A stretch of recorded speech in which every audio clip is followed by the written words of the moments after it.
귀한 찬양으로 하나님께 영광을 돌리시고 또 예배를 같이 섬겨주시는 우리 글로리아 찬양대 감사를 드리고 하나님께서 늘 축복하시고 은혜와 은총을 더해 주시기를 주의 이름으로 간절히 축원합니다. 우리 성가대를 위해서 박수하겠습니다.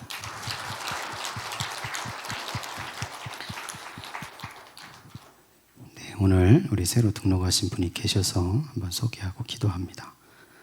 우리 박성원 성도님 남편 되시는 허정희 성도님 오늘 또 오셨는데 이제 정식으로 우리 교회 교인이 되셨습니다. 뒤에 계시는데 박수로 한번 환영하겠습니다.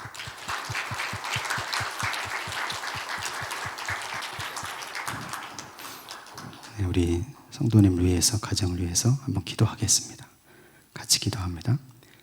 사랑의 아버지 하나님 감사합니다. 우리 주님 사랑하시는 허정희 성도님 우리 교회에 보내주신 것을 감사를 드립니다. 저가 늘 주 안에서 평강을 누리게 하여 주시옵소서. 하는 일들이 주님의 손 가운데 있게 하시고 저희 가정을 하나님 특별히 붙잡아 주셔서 주의 은총이 넘치는 가정 되게 하여 주시옵소서. 딸과 아드님이 주님의 은혜 가운데 서게 하시고 항상 주님 지켜 보호하여 주셔서 열리고 풀려지는 인생을 살게 하여 주시옵소서. 주께서 은혜를 더해 주시고 능력을 더해 주시기를 원하며 사랑이 많으신 예수 그리스도의 이름으로 간절히 기도드립니다. 아멘. 다시 한번 박수로 환영합니다.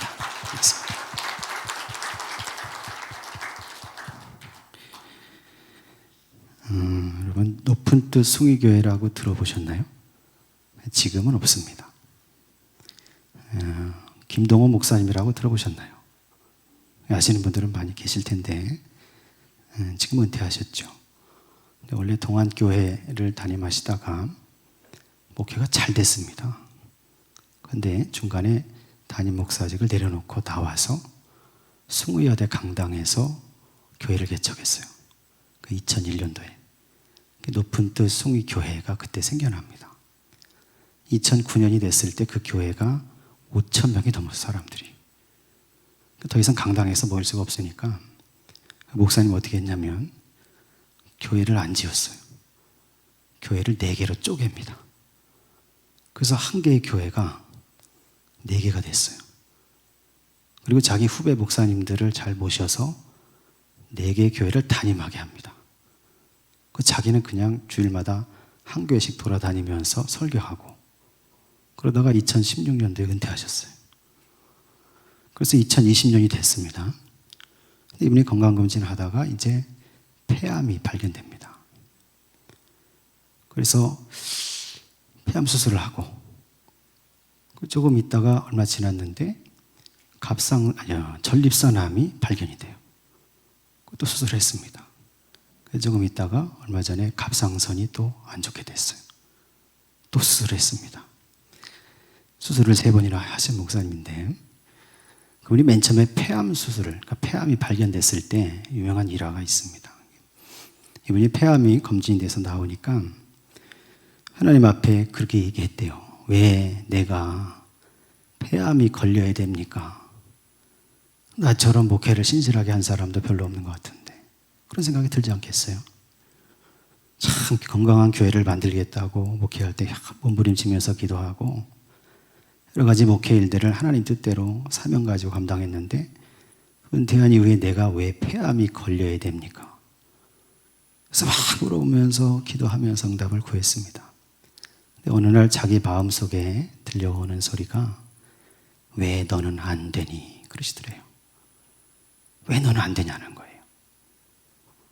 그래서 폐암 수술을 받았습니다. 받고 나서 이제 회복하고 병실로 올라갔을 때 병실에 처음 들어갔는데 또 하나님께서 음성을 들려주셔요. 뭐라고 들려주시냐면 내 백성을 위로하라 그러시더래요. 자기가 폐암에 걸린 이유가 뭐냐면 자기 생각에 기도하면서 깨달은 것이 그렇게 암으로 고생하는 사람들을 위로하라는 거예요. 위로. 여러분 예수 믿는 사람도 얼마든지 병에 걸리죠. 얼마든지 사고를 당할 수 있고 얼마든지 파도와 같은 풍랑과 같은 그런 환란에 휩쓸리게 될 수 있습니다. 저희 가정에도 사실은 5개월 전에 그런 일이 있었어요. 저희 장모님이 뇌출혈로 쓰러졌습니다. 갑자기. 저희도 똑같은 질문을 했어요. 왜? 우리 장모님 권사님이신데 일생을 정말 신실하게 살았어요. 제가 보기에도. 힘들게 일하시면서도 거기서 수입이 생긴 걸 가지고 선교하는데, 전도하는데 교회를 몇 개를 세우는지 몰라요. 신실하게 살아오신 권사님인데 새벽마다 기도하면서 눈물로 교회를 위해서 기도하고, 목회자를 위해서 기도하고, 자녀들을 위해서 기도하고 그렇게 하신 분인데 왜 갑자기 뇌출혈로 쓰러지게 됩니까? 그래서 저희도 맨 처음에 그렇게 고민했어요. 기도하면서 제 아내하고 저하고. 지금 5개월이 지났는데 지금 재활을 하고 계십니다. 근데 지나간 그 5개월을 돌아보면 거기 하나님이 함께 하셨어요. 뇌출혈이 언제 발생을 했냐면 월요일 날 그 교회 다니시는 모교회에 목사님이 신방을 오셨을 때, 월요일 날 목사님 쉬시잖아요. 또 월요일 날 장로님하고 목사님하고 손잡고 거기 신방 오신 거예요. 어머니 혼자 계시는 아파트에 오셔서 예배드리고 찬송하다가 갑자기 머리가 터진 거예요.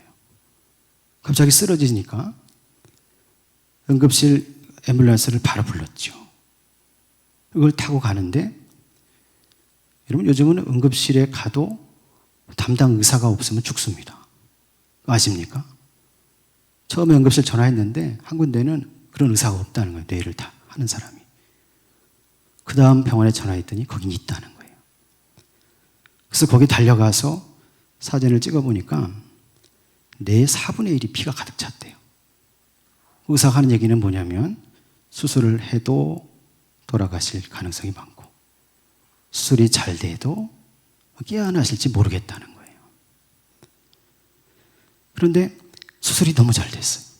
다 빼냈고 그리고 나서 이제 중환자실에서 열흘 동안을 의식이 없는 상태로 계셨습니다. 열흘 지나고 나서 의식이 들었어요. 정신이 들어서 조금 있다가 병실로 옮겼는데, 근데 어머님이 하시는 얘기예요. 열흘 동안 누워 있었는데 의식이 없었는데 그때 천국에 갔다 왔다는 거예요. 정말로. 예수님 우리 어머님 손을 붙잡고 천국에 가서 보석함을 열어 보여주시더래요. 보석함을. 그래서 뭐라고 하시냐면 너의 눈물의 기도가 보석이 되었다 그러시더래요. 여러분, 저와 여러분이 환난과 어려움과 역경과 질병과 고통 가운데도 기도하는 자에게 함께 하시는 하나님이 계시다는 사실, 그 인생과 동행하시는 예수 그리스도가 계시다는 사실을 확신하면서 사시기를 원합니다. 누구나 다 질병에 걸릴 수 있어요. 예수 잘 믿는 사람도 어려움에 빠질 수 있습니다. 근데 중요한 게 뭡니까? 거기 함께 하시는 예수 그리스도를 발견하는 게 중요한 거예요. 그 예수 그리스도께서 함께 하시면 그것을 통해서 어떤 사람은 사명을 받습니다. 어떤 사람은 믿음의 확신을 가지게 되는 거죠. 바라기는 저와 여러분이 다 그런 사람 됐으면 좋겠어요. 여러분 스스로의 마음속에 한번 질문해 보셨으면 좋겠습니다. 내가 죽으면 천국 갈 수 있을까? 내가 지금 죽는다면 하나님 나라에 들어가는 사람 될 수 있을까? 오늘 저와 여러분에게 역사하시는 하나님 바라보시고 예배드리면서 또 기도할 때, 여러분 설교 끝나고 기도하잖아요. 그 시간에 짧은 시간이지만 여러분 진실로 자기 인생을 생각하면서 기도했으면 좋겠습니다. 이 세상의 삶은 한정이 있습니다. 어느 날 끝납니다. 갑자기 끝나요. 그 이후에 삶이 있는데 그것이 하나님의 손에 붙들린 삶이 되셔서 내가 확신을 가지고 그 나라에 합당한 자로, 천국에 들어가는 자로 그런 확신을 가지고 살아가는 성도들이 다 되시기를 간절히 소망합니다. 오늘 에베소서 4장의 말씀을 우리가 읽었는데, 여러분 여기서 바울이 에베소 교회 성도들을 생각하면서 편지를 쭉 쓰면서 17절에 보니까 그러므로 또 그렇게 썼어요. 사도 바울 서신들에는 그러므로라는 말이 굉장히 많이 나옵니다. 그러므로 이렇게 해라. 그러므로 너는 이런 사람이 돼야 한다. 그러므로 너희 교회는 이렇게 해야 돼. 이러면서 그러므로를 많이 쓰는데 여기 17절에 그러므로는 어떤 그러므로냐면 하늘의 신령한 복을 받은 자가 되었으므로 그러므로입니다. 하늘의 신령한 복이 뭐라고 했습니까? 예수 그리스도의 보혈의 역사를 통해서 속죄함을 받고 하나님 나라의 하나님의 자녀가 됐다는 거예요. 너희는 이제 하나님의 자녀가 되었으므로 그러므로 이제 너희는 믿지 않는 이방인이 그 마음에 허망한 것을 쫓아 살아가는 것처럼 살지 말고, 그리고 믿지 않을 때 너희가 가졌던 그런 옛사람의 모습을 다 벗어버려라. 그리고 새 사람을 입은 자가 되라 하고 바울이 오늘 말씀에서 하나님의 말씀으로 우리에게 전해주고 있습니다. 이 말씀을 같이 나눌 때 저와 여러분도 우리가 하나님의 자녀된 것을 확신하면서, 그리고 그 믿음 가운데서 내가 새 사람을 입는 그런 성도들로 살게 되시기를 간절히 소망합니다. 바울은 이 이야기를 꺼내면서 17절에 이방인, 즉 믿지 않는 사람, 옛사람, 그리스도를 모르는 사람의 근본적인 모습을 이야기합니다. 오늘 17절 말씀 먼저 한번 읽어보겠습니다.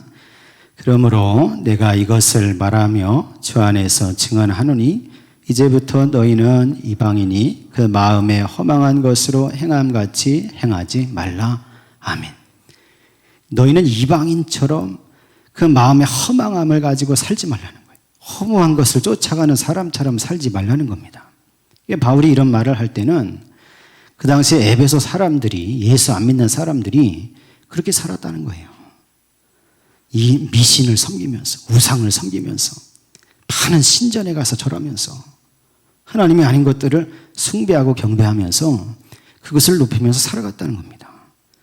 그들의 인생은 허무한 인생과 같다는 거죠. 허망한 것을 쫓아가는 인생이 됐다는 겁니다. 그런 사람들처럼 행하지 말라. 그렇게 얘기하면서 그런 허무함을 가지게 되는 원인이요 결과, 그것이 있다는 거예요. 그 세 가지를 밑에서 얘기하는데 여러분 18절에서 20절 말씀 이어서 읽겠습니다. 그들의 총명이 어두워지고 그들 가운데 있는 무지함과 그들의 마음이 굳어짐으로 말미암아 하나님의 생명에서 떠나 있도다. 그들이 감각 없는 자가 되어 자신을 방탕에 방임하여 모든 더러운 것을 욕심으로 행하되 오직 너희는 그리스도를 그같이 배우지 아니하였느니라. 아멘. 바울이 세 가지를 얘기하는데 옛사람의 모습, 이방요 같은 사람의 모습은 어떤 사람이냐? 첫 번째로 무지하다는 겁니다. 모른다는 거예요. 뭘 모릅니까? 두 가지를 모르는 거예요. 첫 번째는 생명의 주인이 하나님이신 것을 모른다는 겁니다. 내 인생의 생명의 주인이 하나님이시라는 거예요. 근데 이방인들은 그걸 모른다는 거죠. 두 번째는 뭘 모릅니까? 인생의 목적이 하나님 나라에 있다는 것을 모른다는 거예요. 여러분, 저와 여러분의 인생의 목적이 어디에 있습니까? 내가 살아가면서 하나님의 나라를 이루는 데 있어요. 그리고 내가 죽어서 하나님의 나라에 참여하는 데 있습니다. 오늘 저와 여러분은 내 생명의 주인 되신 하나님을 알게 되시기를 원하고, 그리고 내 인생의 목적이 하나님 나라에 있다는 사실을 깨닫고 내 삶 속에서 하나님의 나라를 이루고 내가 죽어서도 하나님 나라에 참여하는 성도가 되시기를 원합니다. 예수님께서 누가복음 12장에 이런 비유를 말씀하셨죠. 어리석은 부자의 비유. 가끔씩 제가 말씀드리는데 한 부자가 가을에 소출을 거둬들였어요. 너무나 많이 소출이 됐습니다. 작년까지 있었던 창고가 이제 부족한 거죠. 거기다 집어 넣으려니까 창고가 부족해서 더 넣을 수가 없어. 이 부자가 어떻게 합니까? 가지고 있던 창고를 다 때려 부수고 더 크고 넓게 짓겠다는 거예요. 거기다가 자기가 거둬들인 것을 다 채워놓고, 그리고 이제 자기 배를 두드리면서 내 영혼아 이제 먹고 쉬고 놀자. 내가 여러 해 쓸 먹을 것 물건들을 다 채워놨으니 염려하지 말고 걱정하지 말고 이제 먹고 놀고 쉬자는 거예요. 근데 예수님 말씀하시죠. 그때 하나님 뭐라고 하시냐면 어리석은 자여 오늘 밤에 내 영혼을 도로 찾으리니 네가 모아놓은 것이 누구 것이 되겠느냐. 이렇게 하나님 말씀하신다는 거예요. 그래서 어리석은 부자는 왜 어리석습니까? 자기 영혼, 자기 생명의 주인이 하나님이신 것을 몰라요. 그리고 자기가 가진 것으로 하나님의 나라를 이루어야 한다는 사실도 모릅니다. 오늘 저 여러분은 하나님 은혜 가운데서 구원받은 성도가 된 것을 감사하시길 원하고, 이 말씀을 생각하면서 우리가 이방인처럼, 예수를 모르는 사람처럼 하나님을 모르게 되지 않기를 원합니다. 나의 생명의 주인이 하나님이신 것을 고백하시고, 내 인생을 통해서 하나님의 나라를 이루시고 그 나라에 참여하여 그 나라를 살아서 누리고 죽어서도 참여하는 그런 복받은 성도로 살아가시기를 간절히 소망합니다. 두 번째, 바울이 이방인의 모습으로 지적하는 것이 어떤 거냐면 그들의 마음이 굳어졌다는 겁니다. 이 굳어졌다는 말은 무슨 뜻이냐면, 이 말은 강팍하다는 뜻이죠. 완악해졌다는 말입니다. 감동이 없다는 거예요. 여러분, 이 단어가 헬라어로 포로시스 이렇게 얘기합니다. 근데 이 말은 포로스라는 단어에서 왔는데, 포로스는 무슨 뜻이냐면 돌짝이라는 뜻이에요. 돌짝. 돌덩이 같다는 거예요. 돌덩이. 너희 마음이 굳어졌어요. 이방인들의 마음이 굳어졌습니다. 예수 그리스도를 모르는 사람들의 마음이 굳어져 있다는 겁니다. 그래서 은혜를 모릅니다. 그래서 긍휼을 모른다는 겁니다. 예수께서 비유하셨던 것처럼 길가와 같은 마음, 돌짝밭 같은 마음이 돼 있다는 거예요. 아무리 하나님의 말씀의 씨앗이 던져져도, 뿌려져도 길가와 같이 굳어져 있기 때문에 말씀이 튕겨나고, 돌짝밭 같은 마음이 돼 있기 때문에 그 말씀이 뿌리를 내리지 못한다는 겁니다. 그렇게 굳어져 있다는 거예요. 여러분, 예수님께서 마가복음 3장에 이런 일화가 있습니다. 안식일에 회당에 들어가셨습니다. 갈릴리의 회당에 들어가셔서 복음을 전하시고 말씀을 증거하시는데, 그때 그 자리에 누가 있었냐면 서기관과 바리새인들이 있었습니다. 서기관 바리새인들은 예수님을 없애려고 했죠. 그래서 모세의 율법에 걸어서 예수님을 고발해야 됩니다. 안식일이 됐으니까 안식일법에 예수님을 걸려고 한 거죠. 그래서 그 회당에 누구를 데려다 놨습니까? 한 손이 마른 사람을 데려다 놨어요. 손이 말랐다는 것은 아마 지금을 얘기하면 한센병에 걸린 사람인 것 같아요. 심각한 병에 걸려서 손이 말라 있어요. 장애인이죠. 그 사람을 데려다 놓고 이 서기관과 바리새인들이 예수님 하는 것을 쳐다보는 겁니다. 안식일에 일하지 말라고 했으니까 저 병자를 보고 예수님이 고치면 일하는 거지. 저걸 들어서 고발해서 예수님을 법정에 세워야겠다. 이런 생각을 가지고 서기관 바리새인들이 쳐다보는 겁니다. 그때 예수님께서 일어나셔서 그들을 보시는 거죠. 그 마음을 보시는 겁니다. 마가복음은 그때 예수님께서 그들의 마음이 완악함을 탄식하셨다 이렇게 기록합니다. 여러분, 그들의 마음이 완악했다는 거예요. 예수님 보시기에 완악했다는 거죠. 예수님께서는 일어나셔서 안식일에 선을 행하는 것과 악을 행하는 것, 안식일에 사람을 살리는 것과 죽이는 것 어느 것이 옳으냐 하시면서 그 사람의 손을 낫게 하셨어요. 그런데 그 사건을 통해서 오늘 우리가 깨달아야 되는 것은 그 서기관과 바리새인들의 마음에 있었던 완악함, 그 완악함을 우리가 가지면 안 된다는 거예요. 긍휼함이 없는 마음이죠. 여러분, 병든 사람을 바라볼 때 긍휼함이 있어야 됩니다. 불편한 사람을 바라볼 때 사랑의 마음이 있어야죠.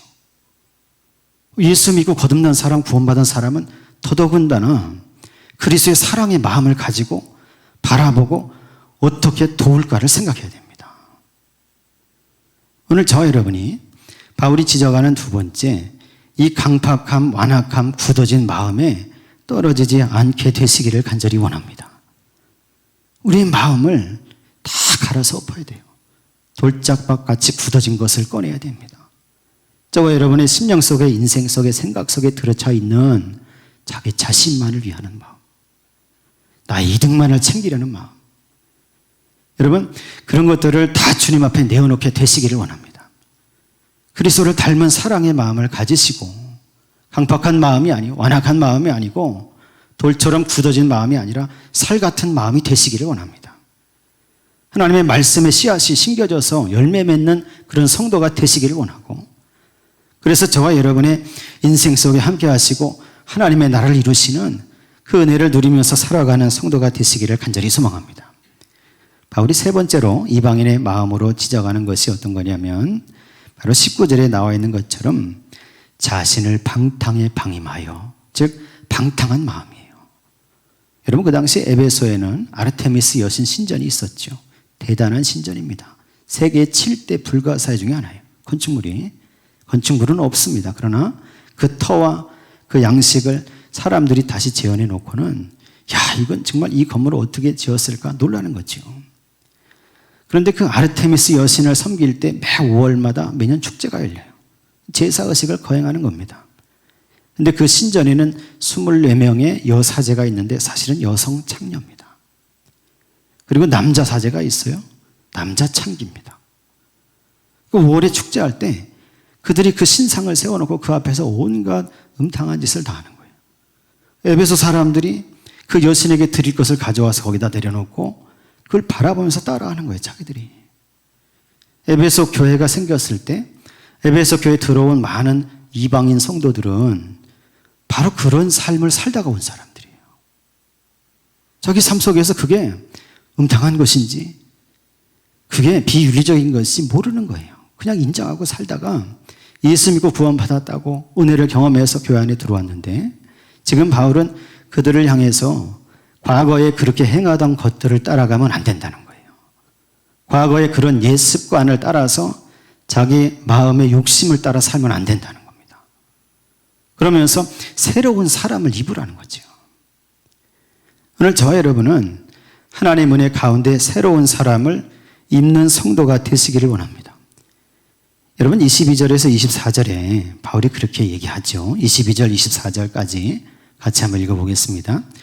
너희는 유혹의 욕심을 따라 썩어져가는 구습을 따르는 옛사람을 벗어버리고 오직 너희의 심령이 새롭게 되어 하나님을 따라 의와 진리의 거룩함으로 지으심을 받은 새 사람을 입으라. 아멘. 유혹의 욕심을 따라 썩어져가는 구습이 뭡니까? 옛날 습관입니다. 저와 여러분이 예수 믿기 전에, 아니 예수 믿고 내가 구원의 확신을 가진 이후에도 여러분 혹시라도 옛날 습관을 따라가는 게 있으면 그것을 벗어버려야 된다는 거예요, 바울은. 에베소 교회 성도들이 주일날 와서 예수님을 찬송하고 하나님을 찬송하고 예배드리는데 일상에 나가 살면서 옛 습관을 다시 가지는 거예요. 그러니까 이 서신을 써서 보낸 겁니다. 오늘 저와 여러분이 참으로 거듭난 성도가 되시기를 원합니다.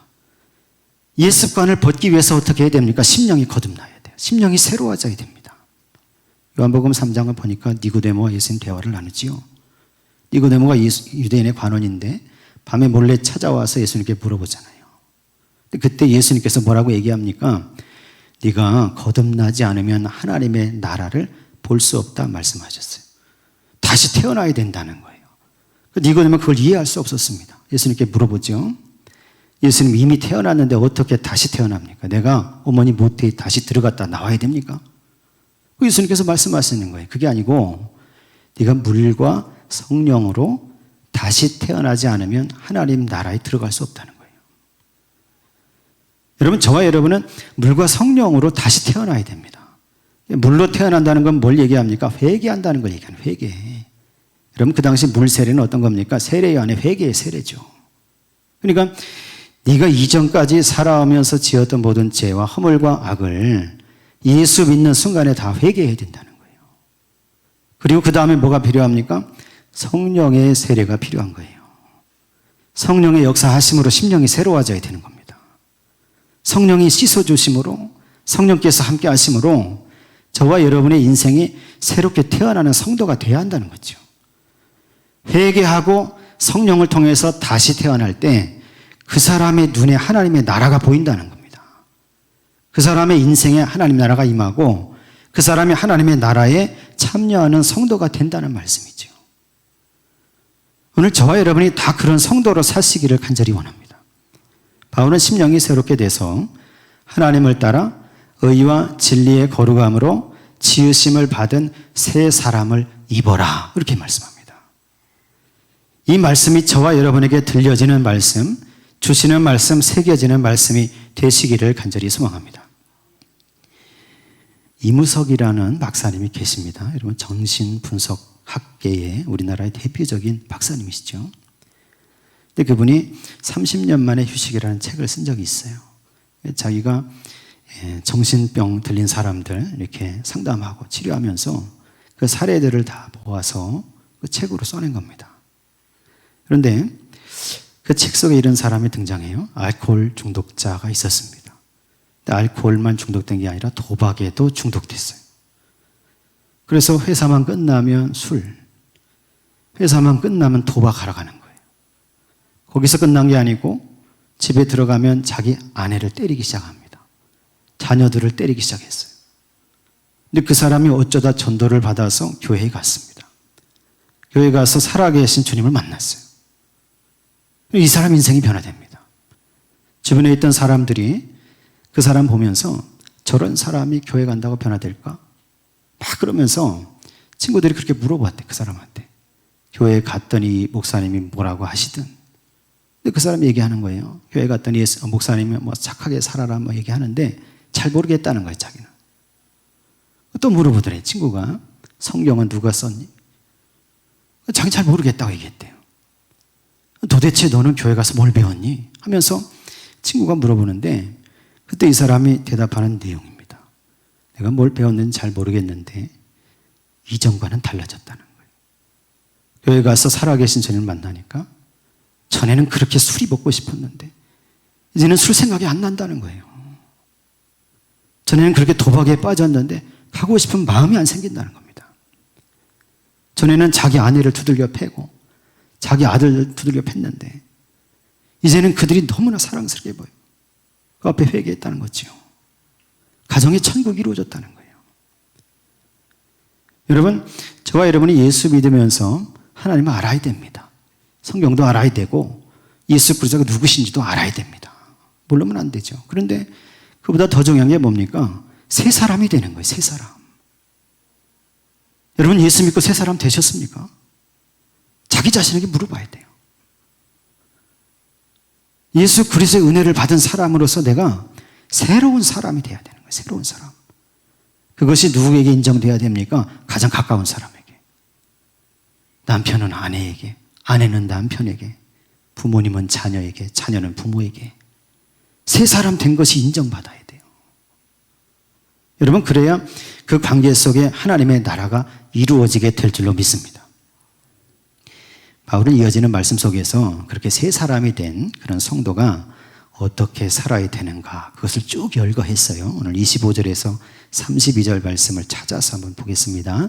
25절에서 32절까지 길지만 한번 읽어보겠습니다. 그런즉 거짓을 버리고 각각 그 이웃과 더불어 참된 것을 말하라. 이는 우리가 서로 지체가 됨이라. 분을 내어도 죄를 짓지 말며 해가 지도록 분을 품지 말고 마귀에게 틈을 주지 말라. 도둑질하는 자는 다시 도둑질하지 말고 돌이켜 가난한 자에게 구제할 수 있도록 자기 손으로 수고하여 선한 일을 하라. 무릇 더러운 말은 너희 입 밖에도 내지 말고 오직 덕을 세우는 데에 소용이 되는 대로 선한 말을 하여 듣는 자들에게 은혜를 끼치게 하라. 하나님의 성령을 근심하게 하지 말라. 그 안에서 너희가 구원의 날까지 인치심을 받았느니라. 너희는 모든 악독과 노함과 분냄과 떠드는 것과 비방하는 것을 모든 악의와 함께 버리고 서로 친절하게 하며 불쌍히 여기며 서로 용서하기를 하나님이 그리스도 안에서 너희를 용서하심과 같이 하라. 아멘. 저와 여러분이 이렇게 사시기를 간절히 원합니다. 어떤 목사님이 자기 교회에 보일러 시설을 새로 했답니다. 7천 몇백만 원 들여서 새로 했대요. 싹 갈았어요. 근데 문제는 다 하고 나서 공사가 끝났어요. 주일날 보일러를 가동을 시키는데 안 돌아가는 거예요. 이게 무슨 문제가 있는가 다 이렇게 전문가를 불러서 점검을 해봤더니 보일러 기술자가 와서 설치를 하는데 작은 벨트 하나를 규격에 안 맞는 걸 쓴 겁니다. 7천 몇백만 원 들여서 보일러 싹 갈았는데 작은 사니까 몇만 원이 안 되더래요. 규격에 맞지 않는 그 벨트 하나 잘못 연결하니까 안 돌아가는 거예요, 이게. 여러분, 저와 여러분을 하나님과 단절시키게 만드는 게 있습니다. 작은 벨트 같은 거예요. 퓨즈 같은 겁니다. 이게 연결이 돼야 하나님의 은혜가 임하고, 이게 연결이 돼야 하나님의 축복도 임하고, 연결이 돼야 저와 여러분이 거듭난 성도로 새 사람 입은 사람이 되는데, 그게 안 되게 하는 게 있다는 거예요. 저와 여러분이 이 말씀을 생각하면서 그것을 제거하시기 원합니다. 옛사람을 벗는다는 게 다른 게 아니에요. 옛 습관 중에 하나님과 나를 단절시키게 만드는 그게 뭐가 됐든 그것을 드러내고 규격에 맞는 벨트를 끼우시기를 원합니다. 그래서 하나님의 은혜가 작동해야지, 하나님의 축복이 작동하는 성도가 되시기를 원합니다. 오늘 믿음으로 기도할 때 저와 여러분이 하나님께 매달리고 기도할 때 주께서 나를 살펴주시고 깨닫게 하시고 보게 하셔서 그런 옛 습관, 나를 단절시키게, 하나님과 단절하게 하는 그런 것들을 드러내고 회개하고, 그리고 하나님이 주시는 새 사람을 덧입는 그런 성도로 살아가게 되시기를 예수 그리스도의 이름으로 간절히 축원합니다.